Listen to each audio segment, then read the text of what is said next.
の刺激で新たに主査になる方がいたり、塗り薬が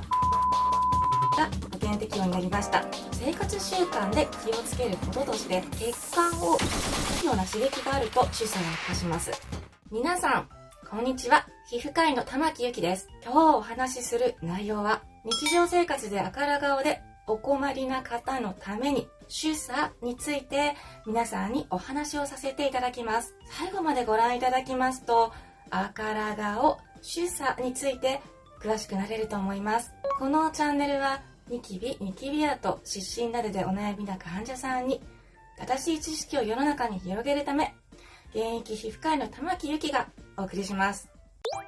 綺麗な肌を目指して皮膚科医が肌トラブルのお悩みを解決します。顔の赤みや原因不明の赤ら顔、実はそれは主査かもしれません。これ漢字では酒さって読むんですが、主査って読むんですよ。あたかもお酒を飲んで酔っ払っているように見えるので、想像以上にこの症状が出ている方はお辛いです。最近主査っていう病気を知っているって方がすごく増えてきたような気がします。コロナになる前はあんまり見かけなかったんですが、コロナでマスクをする方が増えてから急激に増えました。マスクの刺激で新たに主査になる方がいたり、もともと主査がある方がマスクによる蒸れや摩擦で悪化されたり、マスクによる湿疹に対して長期間ステロイドを使ったことでステロイド主査が増えているのではないのかなと思います。でも悪いことばかりではなくって、今まで主査に対して保険で使える塗り薬がなかったのですが、2022年からロゼックスゲルが保険適用になりました。主査はもともと40代から50代の女性に多い病気で、肌や頬、額に赤みやブツブツ、毛細血管の拡張が出る病気で、ほてり感や灼熱感を感じることがあって、かゆみはほとんどないことが多いのですが、見た目が赤いのでお仕事に支障が出る方がいらっしゃいます。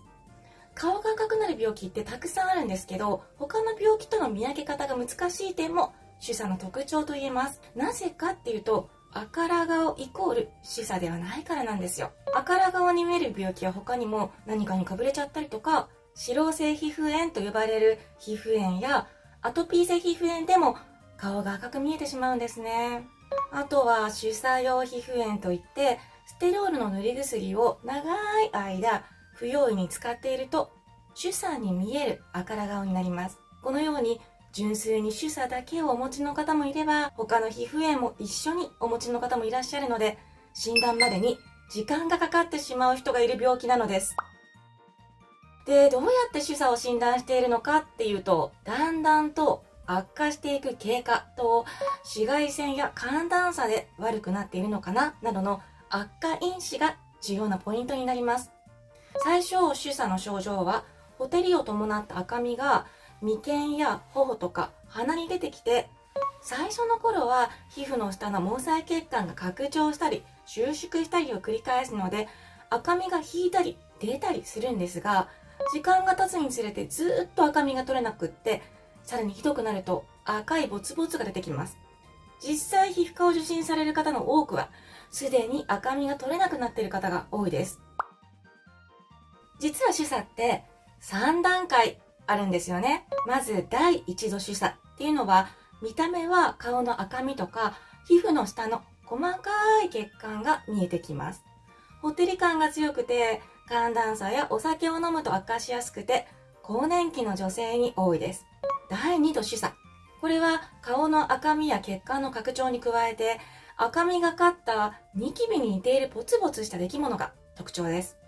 が、本当のニキビとは違うので、綿疱といってニキビがある方に見られる毛穴の詰まりはありません。第3度主査、これは鼻の強い赤みやボツボツが長く続いてしまって、重症化してしまって、鼻のブツブツした赤みがくっついて見えて、凹凸がかなりひどくなって大きく見えて、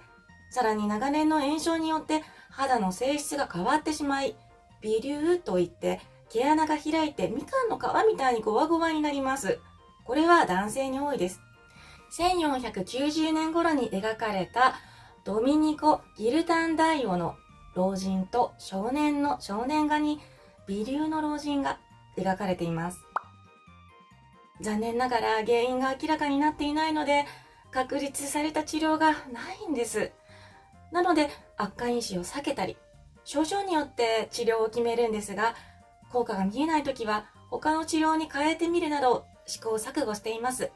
ブツブツした出来物が多いときや赤みが強いときには、ミドマイシン、ビブラマイシンなどの抗生物質の内服を行います。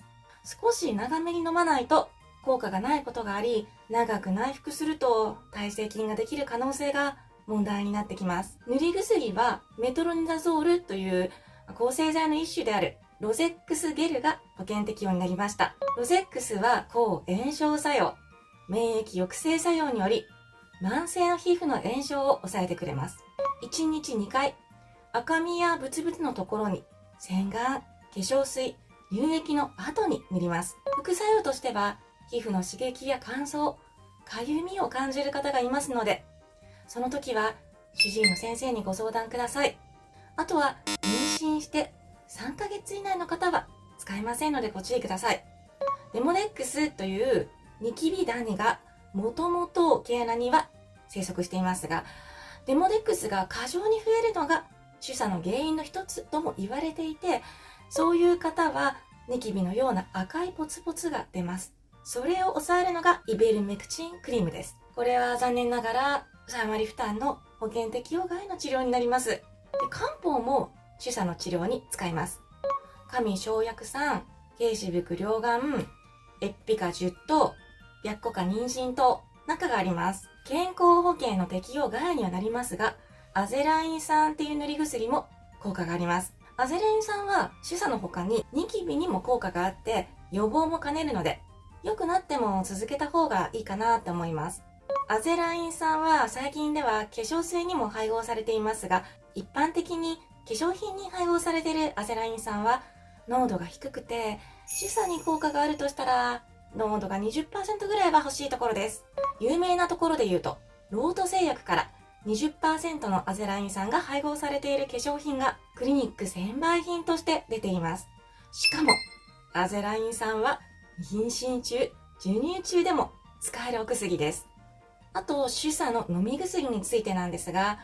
ブツブツした出来物が多い時や赤みが強い時には、炎症を抑えるミノマイシン、ビブラマイシンなどの抗生剤を行います。少し長めに飲まないと効果がないことがあります。塗り薬や抗生物質の内服で効果がないときは、重症のニキビの方に使うイソトレチノインの内服を行うことがありますが、残念ながら3割負担の健康保険は使えない自費の治療になります。イソトレチノインは目立つ毛穴、過剰な皮脂、主査独特のゴワゴワした肌を改善する効果があります。あと、主査のレーザー治療については、これも健康保険適用外になりますが、赤みの原因となる血管内にあるヘモグロビンを壊すような波長を当てる V ビームというレーザーを選択される方もいます。皮膚の浅い場所の毛細血管拡張や赤ら顔には効果が高いですが、これも1回で治るわけではなくて繰り返し行うことが必要になります。気になる方は V ビームが置いてあるお近くの皮膚科を受診なさってくださいね。主査を悪化させる原因は患者さんによって様々なんですが、生活習慣で気をつけることとして、血管を開くような刺激があると主査は悪化します。冬は暖房で寒暖差が大きくなって悪化しますし、他には入浴後や運動の後、あと辛い食べ物を食べる、飲酒の後とかで血行が良くなる行動をすると赤みが増します。他にも紫外線も悪化因子であることが分かっていますし、洗顔の時の摩擦や刺激を避けることなどがありますが、症状の悪化につながる生活習慣が分かっている場合、避けられるものは避けていただくといいですね。具体的に説明しますと、入浴後に真っ赤になる方は、熱いお湯を避けて軽めのシャワーにしてみてください。スキンケアを丁寧に日焼け止めをつける。しっかり泡立てて優しく洗って、タオルで拭く時も摩擦を避けてください。紫外線は主査を悪化させることが知られていますので、紫外線対策は最も重要な治療の一つです。日傘や帽子、日焼け止めクリームは必須で、日焼け止めクリームも低刺激のものを選んでください。こういう対応をすることで症状が緩和されることがありますので、ぜひなさってみてください。主査はね、体質もあってなかなか改善が難しい病気なんです。綺麗な肌を目指して皮膚科医が肌トラブルのお悩みを解決します。ということで、今日は顔の赤み、主査について皆さんにお話をさせていただきました。いかがでしょうか？主査について詳しくなれましたでしょうか？このチャンネルでは綺麗な肌を目指す方へ、皮膚科医が肌トラブルのお悩みを解決しています。